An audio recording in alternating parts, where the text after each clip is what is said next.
Bonjour. Hier, je me suis rendu compte que mes crevettes avaient eu des larves.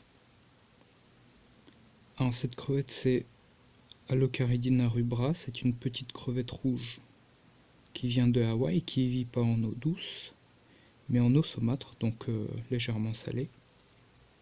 Ça, c'est l'une des larves. Elle fait 2 mm de long. Elle flotte comme ça entre deux eaux. Elle ne mange pas.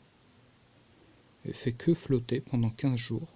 Et après, elle se transforme en petite crevette.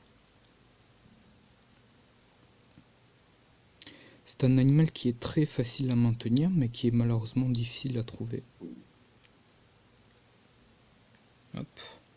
On a ici une adulte, une autre. Hop. Assez difficile à filmer en raison de leur taille et de leur vitesse, parce que ça bouge beaucoup. Et dans ce bac, j'ai notamment des escargots. C'est de la famille des mélanoïdes, on en trouve en eau douce aussi. Voilà, j'ai également des mélanoïdes qui se cachent en ce moment. Il y a plein de petites algues un peu partout. Notamment, ça pousse un peu en fourrure sur les rochers.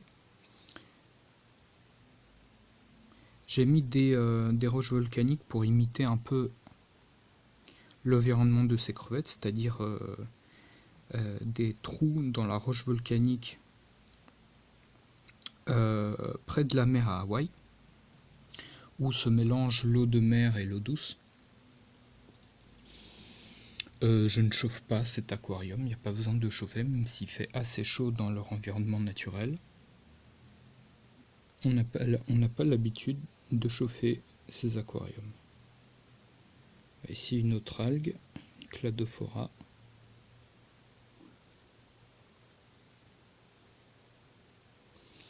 On trouve ces crevettes dans des boîtes scellées qui sont vendues dans des parcs d'attractions. On appelle ça des écosphères. Ces crevettes y survivent sans manger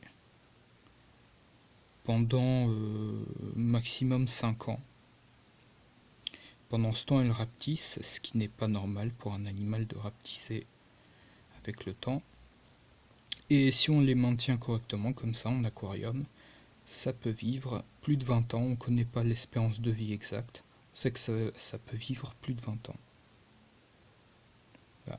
Et ça se reproduit assez facilement, c'est assez lent parce que les crevettes font 1,5 cm maximum, même quand elles sont âgées. Et du coup, forcément, même quand elles portent beaucoup d'œufs, eh bien, ça fait seulement une dizaine d'œufs. Et elles les portent longtemps, et du coup, la reproduction est plus lente qu'avec les crevettes d'eau douce. Il y a un autre petit escargot que je maintiens dans ce bac. C'est l'hydrobie des antipodes. C'est un escargot qui est invasif en France et qui est nuisible parce qu'il il se reproduit tellement vite qu'il empêche les autres espèces sauvages de proliférer. Et du coup, je m'en suis débarrassé dans tous mes aquariums autant que j'ai pu, sauf dans celui-là parce que comme c'est de l'eau salée, il n'y a pas de risque que je le transmette à d'autres aquariums ou dans la nature puisque je ne jette rien de cet aquarium. Et donc ça c'est le cousin du mélanoïde avec des pics. Voilà, il n'y a pas beaucoup de... en fait, il n'y a pas de plantes qui peuvent survivre dans ce genre d'aquarium. Il y a aussi assez peu d'algues supérieures qui peuvent y survivre. Du coup, généralement, les gens y mettent des roches volcaniques, des morceaux de corail pour le calcium, et puis ils laissent les petites algues se développer un peu partout. On peut aussi faire de petits tests avec des algues que l'on pense pouvoir adapter à l'eau saumâtre.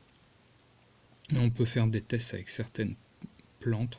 Par exemple, un palétuvier devrait pousser sans problème dans ce genre de bac. De même pour les pandanus.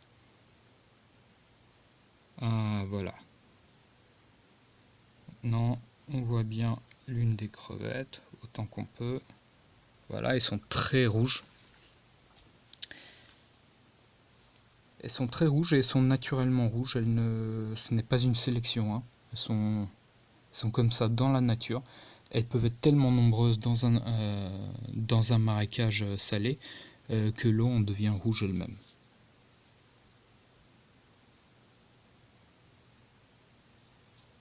Au revoir.